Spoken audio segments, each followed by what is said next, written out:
Now we come into how do we secure ourselves from the magic? No shirk, no talisman, no amulets, no incantation based upon shirk, no going to Jilani and Abdul Qadir and all of these things, all of it shirk. Person as well, keep away from being sinning, especially music, pictures. Music is really bad, it leads to everything. It's a fruit of the shaitan. Coming to the Salat al-Jama'ah, it will secure you. Coming to the Salat al-Fajr, that's another security. Person who comes to the Fajr is in the custody of Allah. Tawakkul ala Allah, total dependence and relying upon Allah Azza wa Jalla. Al-Adhkar, making the dhikr, especially Ayat al-Kursi, before you sleep, day and night, and when you sleep.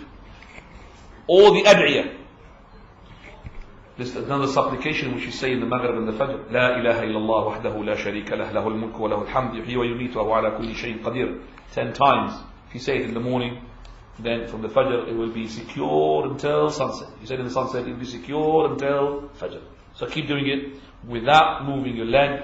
Just like when you finish your tashahhud, you salutate on the right and the left. Stay on your position. Don't talk before you say those 10 times. La ilaha illallah wahdahu la sharika lah, lahul mulku wa lahul hamd, yuhyi wa yumitu wa huwa ala kulli shay'in qadir. What time is Isha? Still a good time. Yeah? We're going to say how to remove the magic. And this is a person now, not to secure against the magic, but to remove the magic. Right. If you know the magic where it is, then definitely it will help a lot. How do I know where the magic stays? Well, the best way of doing it is to be sincere to Allah. Be sincere to Allah Subhanahu wa Ta'ala. Make wudu. Maybe if you sleep, Allah will show you in your dream where that magic is. So sincerity is very important to know the place of magic. Once you know the place of the magic, then you remove it. Another way of knowing where the place of the magic, you'll find that the person who's under the magic, once he passes by the magic place, he changes. He goes abnormal. Maybe shouts or shivers but if he's away, he would be more relaxed. So maybe the person would act normally outside the house. Once he decides the house, he is not normal. That means the magic is in his house. It could be at the doormat. As soon as he steps in, that's it, he's a different person. So that way you will know where the magic is. Always you should know that the magic which is for the sake of separating between a husband and a wife, definitely will be on the bedroom. And magic for the sake of separation between the husband and wife, where is it going to be? Not the kitchen, the bedroom. So search the bedroom properly.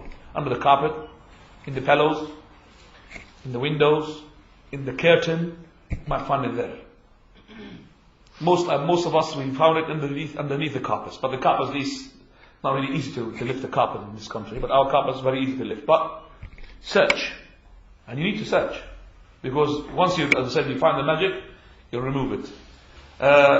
We found some magic under a tile. We removed the tile.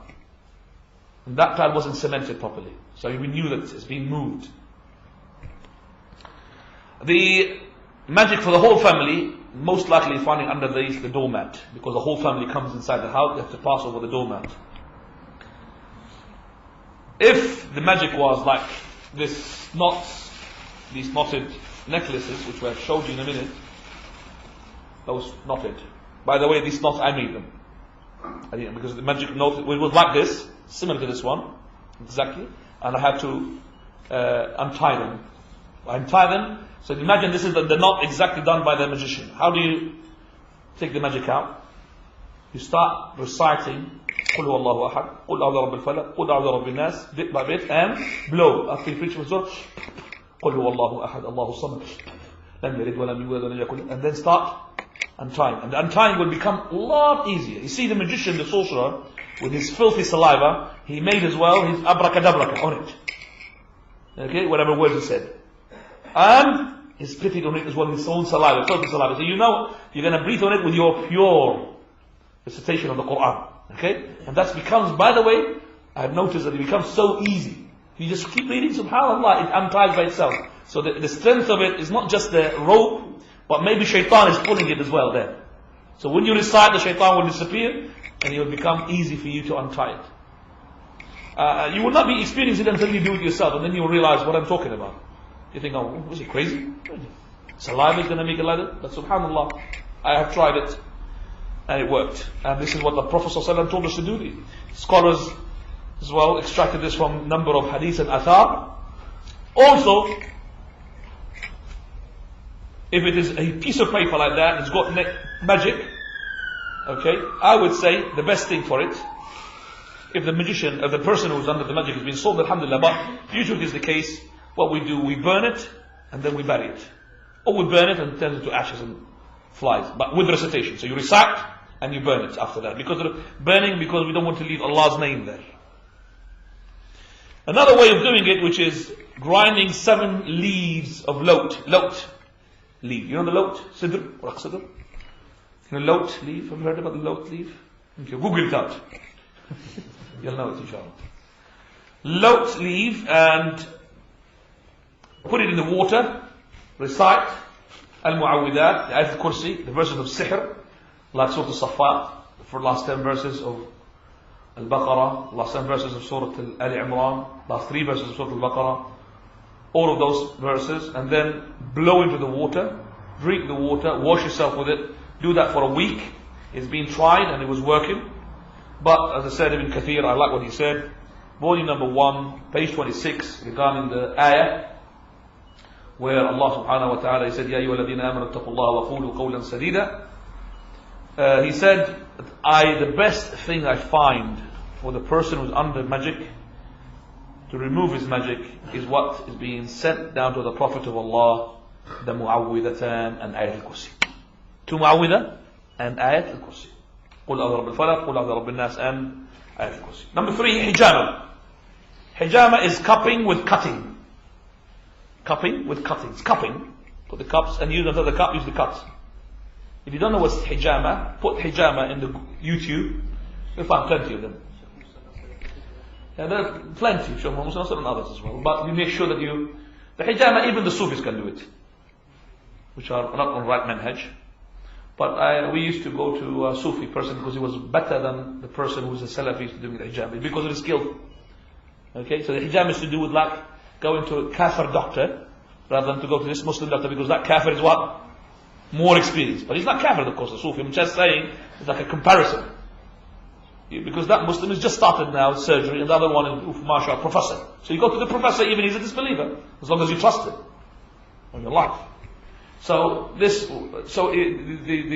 hijama most likely is going to be something to do with skill of the hand. If you find abracadabra with it, it's not hijama. This is okay, spells and things like this, no good. Hijama is basically the person who's got a headache. The best hijama for him is al akhda'ain or mughith, which is the middle of the head. So the person would come, shave the area where he's going to take the blood. The shaving, because of the cup, has to settle down, and with the hair, it will not suck. It will not, because the air will go through. And then he will put a cup. In that cup, at the moment, it's like a gun, and will suck the air. He will start sucking his skin inside. And he will leave the cup there for 5 minutes until he sees the color of the skin changes to a color that he knows it's ready now. And he removes the cup, and he does a little bit of cuts. Okay, and then he put the cup again. And then he will suck air the same way. So he has to be skillful, because he knows how much air he's going to suck. Otherwise he's going to take his skin out. So he sucks the right amount, and he leaves it for another 5 minutes, and the blood will start coming out. That blood, which is the dirty blood that you need to get rid of, which will help you a lot, and will remove migraine, will remove a lot of things. So hijama is the best for removal, as well, the magic. So do the hijama, and I know that so many people, mashallah, have done the hijama, and Allah subhanahu wa ta'ala, you find the cure straight away in 3 days, you feel it. In 3 days you're getting better and better. Right. Hijama, the best days for it, 17th, 19th, 21st of the lunar month. Prophet ﷺ, he said it is a cure for every disease. Should avoid Wednesday, and you should avoid Friday, Saturday as well, Friday, Saturday and Sunday. But the most, the day that you should really avoid is Wednesday, because this is the day when the disease had fallen down on Ayyub alayhi salam. This is the day when Allah created the disease. So on Tuesday and Monday is the best days for hijama.